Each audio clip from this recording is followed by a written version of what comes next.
All right, 3 o'clock, little breaking news. So we'll get to Jalen Carter momentarily, but let's spend a couple of minutes on this. Kenny, talk to me. To me, I have no issue with it. Dylan Larkin, 8 years, 8.7 a year. Who objects to this? 8 year, 8.7. I was hoping as long as it's under 9, you're not overpaying.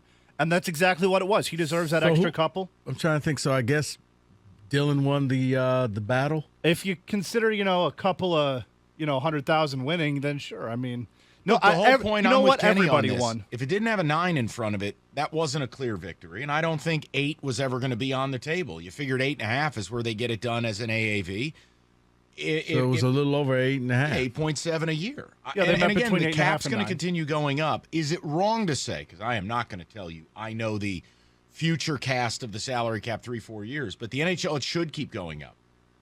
This deal actually, by year 3 or 4, do I dare say it's a bit of a value? It's much more of a value because people are comparing this to other mid-$8 million deals down the road in other teams. Like they bring up, what's his name from Edmonton?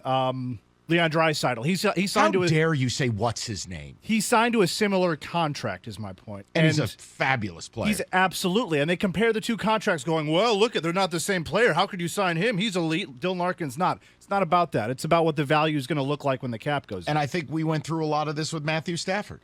This is a great comparison. At different points in the deal, it looked a lot better than at others. And I just don't think anybody could be upset about that, right? No.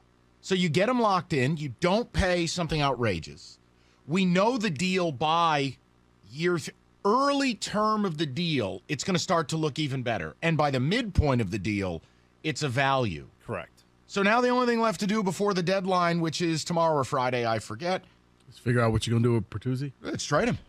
Let's trade him and get something. I had a feeling this deal was going to happen before the Bertuzzi one because you want to lock down Dylan Larkin before you start trading off assets that provide you value. And then you saw the Jeannot trade that I mentioned last hour. Oh, who could forget it? Exactly. What did you have any issue with the numbers I gave out for Bertuzzi? Which I don't numbers? ever. I just said, look, the guy to me, if you go long term with him, maybe you get him at 5, and if you go short term, it's going to be 6. Yeah, it's not nearly going to be a Dylan Larkin type deal. No, but it's money. At the same time, too, you have to re-up Raymond. You're going to have to re-up Sider. There's only enough money to go around. Then you're going to want to find somebody maybe in free agency to bolster yourself. There's not enough money to go around to just be throwing it at Bertuzzi, in my opinion. No, and if Bertuzzi can get you as a rental a 1 and a 3 and a B-level guy, I just think you take it. You let Yzerman make a big trade this offseason. It's time. But no, look, piece 1, Larkin's done. I don't think the deal's offensive. I don't love 8 years. I don't hate anybody's hustle. I hate these long-term deals. I just wish we made a rule in sports. The longest deal you could sign is 5. Well, he was going to get himself a 7-year in free agency, so the Red Wings had to offer him the 8. Right. I'm saying I hate all of it in all sports. Right. Like Manny Machado just signed an 11-year deal. Why?